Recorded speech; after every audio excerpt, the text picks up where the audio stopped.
I was elected to get him the hell out of here, and the courts are holding me from doing it. But even given those numbers that you're talking about, don't you need to uphold the Constitution of the United States? Ever wonder what happens when the Supreme Court actually does its job? Trump just found out the hard way. His America First tariffs, you know, the ones that were about to jack up prices on everything from your favorite sneakers to the soybeans in your tofu, just got shut down in what experts are calling a stunning court smackdown. Turns out, even Orange Turd can't just wave his tiny hands and impose whatever tariffs he wants. The highest court in the land basically said, "Nice try, buddy, but that's Congress's job." We're breaking down why this matters for your wallet, the stock market that just went woo-hoo, logically, and why international leaders are breathing a collective sigh of relief. Before we move on, I'd like to ask you a small favor. If you appreciate this content, please take a second to like this video and subscribe to the channel. Over 98% of you watch the videos without subscribing. It costs you nothing, but it makes a huge difference to us. So, did you click the subscribe button? Great. Thank you so much. Now, back to the video. Over the weekend, President Trump was asked whether he needs to uphold the Constitution as he pushes forward with a massive deportation program. I don't know. I have to respond by saying again, I have brilliant lawyers that work for me, and they are going to obviously follow what the Supreme Court said. Ever notice how Trump treats the presidency like his own personal sandbox? Well, this time, someone finally took away his shovel. Our former president has been throwing a fit because he can't just slap tariffs on anything he wants anymore. Poor Donnie Diapers got his economic toys confiscated by the Supreme Court. Trump's America First tariffs were about to crash into your wallet like a bull in a discount store. These weren't just tiny fees. We're talking massive taxes on everything from those cheap headphones you buy when yours break to the cars your rich neighbor brings home to show off. Your Amazon cart was about to get a whole lot more expensive, and not because you added extra snacks to your order. The funniest part? The administration kept saying these tariffs were for national security. Yes, because nothing threatens America's safety quite like affordable phones and cheap t-shirts. Trump's team actually tried to convince everyone that foreign-made sneakers pose the same threat level as nuclear weapons. Next thing you know, they'll tell us Canadian maple syrup is funding terrorism. Let's be real about what these tariffs really meant. We're talking billions of dollars that would have come straight out of regular folks' pockets, all while Trump stood on stages telling factory workers he was their champion. The math doesn't add up. You can't help American manufacturing by making everything more expensive for the actual Americans who buy stuff. The market was losing its mind over this. Companies were scrambling like ants at a picnic, changing where they get their products and how they ship them. Farmers were looking at their fields, wondering if they should even bother planting this year. When countries get hit with tariffs, they don't just say, "oh well," and move on. They hit back. And they usually aim at things like soybeans and corn, which hurts farmers in states Trump needs to win elections. Remember when Trump bragged that trade wars are easy to win? That aged about as well as milk left on the counter in July. Turns out the only thing easy was getting smacked down by judges who actually understand how the government works. The Supreme Court basically gave him a civics lesson that he should have learned in middle school. The real issue wasn't even about the tariffs themselves. It was about Trump acting like an economic king who can make huge decisions affecting millions of people without asking anyone's permission. That's not how America works. We fought a whole revolution against a king, and we didn't do that just so we could elect our own version wearing a red hat and fake tan. Trump's legal team kept pointing to the 1974 Trade Act like it was some magic permission slip that let him do whatever he wanted. They basically argued that this law gave Trump unlimited power to tax any foreign product whenever he felt like it. The lawyers kept saying this with straight faces, which might be the most impressive part of the whole case. The Supreme Court looked at all this and basically said, "Nice try, Orange Turd, but that's not how our government works." They ruled that a president can't just cry national emergency every time he wants to bypass Congress on major trade decisions. It's like when a kid tries to claim their homework was eaten by a dog, a cat, and an alien all on the same day. At some point, nobody's buying it anymore. What's really beautiful about this whole situation is seeing the Constitution actually work the way it's supposed to. All those boring lessons about separation of powers from high school civics class turned out to be pretty important after all.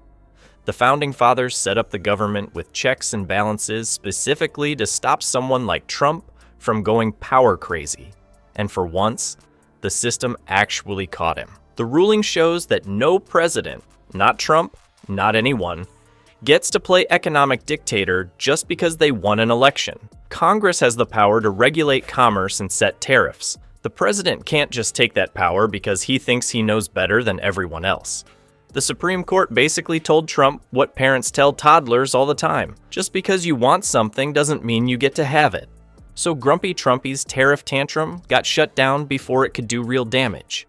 And it turns out those dusty old constitutional principles still have some fight left in them. Who knew that a document written by guys in powdered wigs would save us from a guy with whatever that hair situation is? You know those movie scenes where someone's about to get squashed by a falling piano and then gets pulled away at the last second? That's what happened to the stock market when the Supreme Court stepped in and told Trump his tariff party was over. The market didn't just dodge a bullet, it dodged a whole economic firing squad.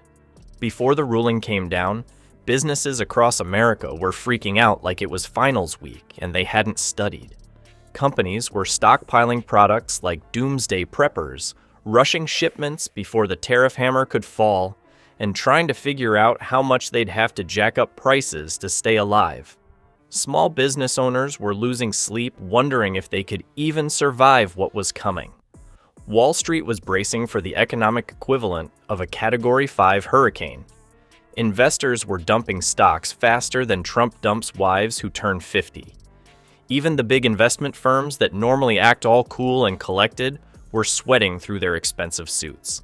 The market hates uncertainty, and Trump's tariff threats were about as uncertain as his commitment to telling the truth. Then came the ruling, and boom.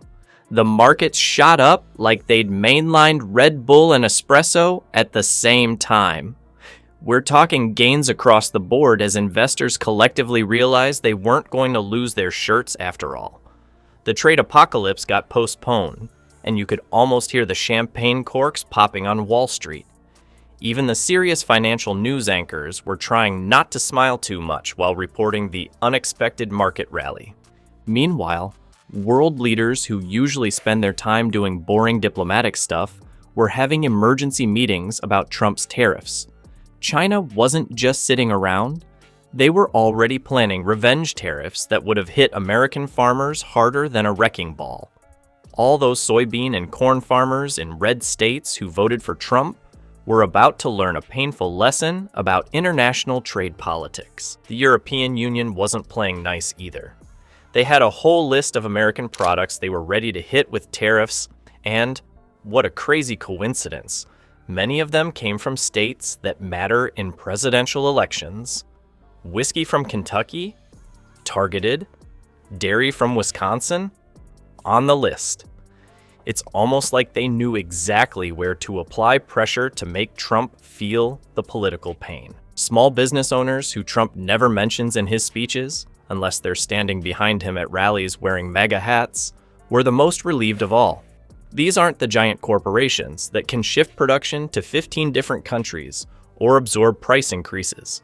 These are the folks running shops in your hometown who are facing the choice between raising prices and losing customers or keeping prices the same and going broke. Even big corporations that normally stay as far away from politics as possible were practically throwing parties over the court's decision. When companies that spend millions on lobbyists to avoid taking public stands are openly celebrating, you know the tariffs would have been a complete disaster.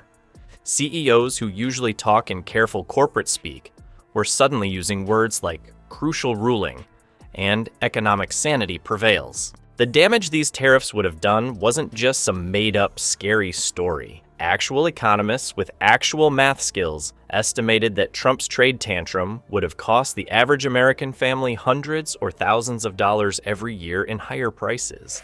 That's not fake news. That's your grocery bill, your kids' clothes, and the parts to fix your car all getting more expensive.